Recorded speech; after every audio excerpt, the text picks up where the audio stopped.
Stones concert in the 1970s. You can get that now. That's worth a lot of money.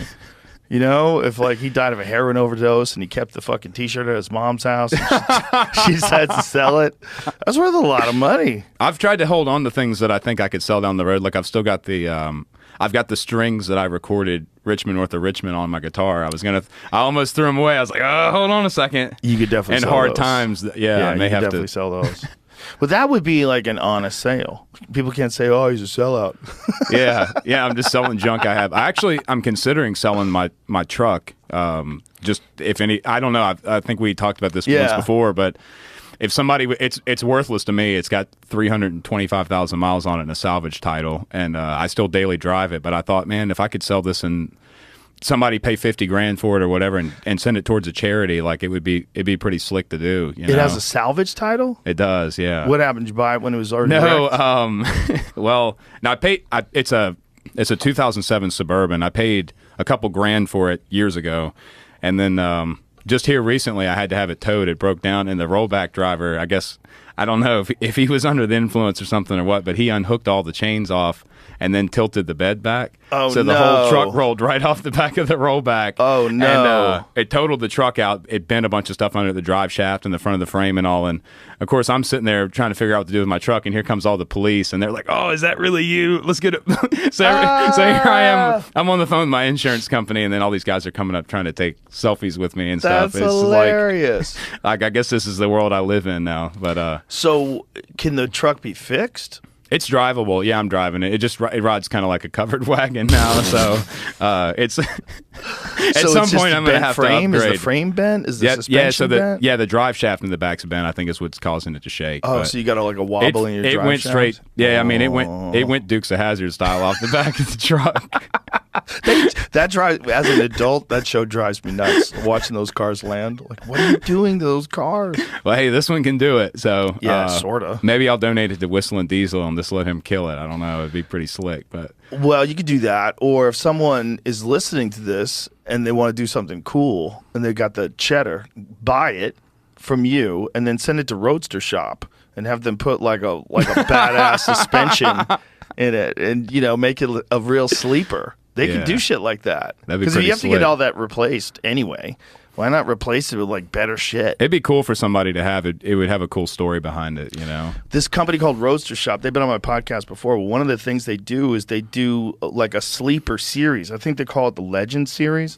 I'm actually not sure what they call it. But what they do is they'll take an old car. So the outside looks like shit. The outside is patina and rust and all that stuff.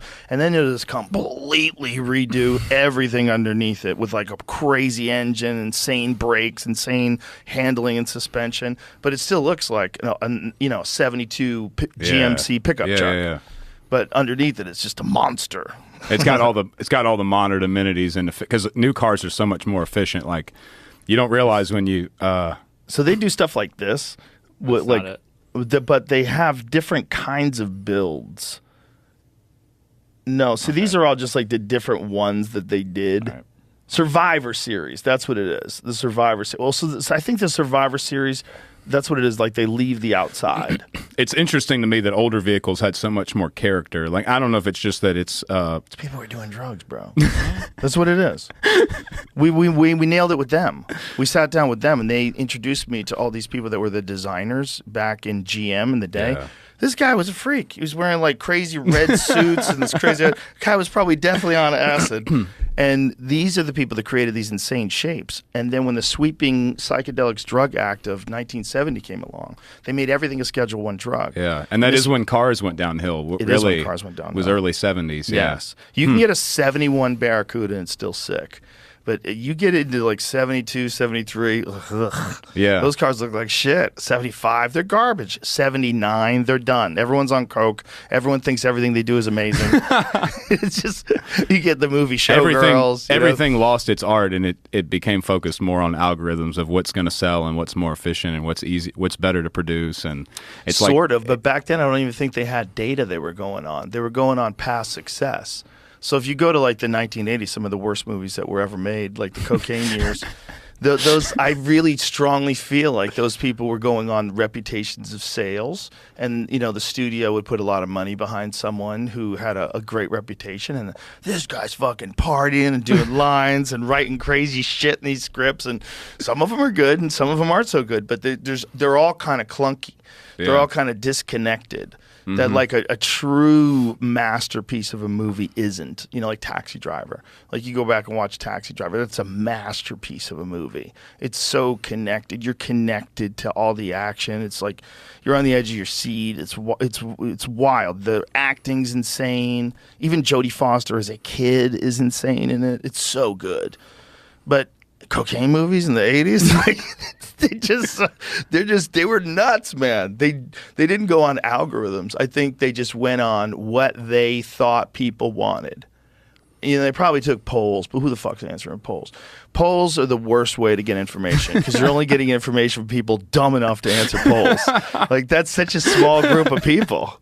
How many people answer polls when they call you up? How many fucking people with a life have time for a poll? Do you think Jordan Peterson has ever answered a poll? Yeah, like I always get those calls and immediately hang up. Yeah, you just shut the fuck up. I'm sorry I have to do this to you, but bye.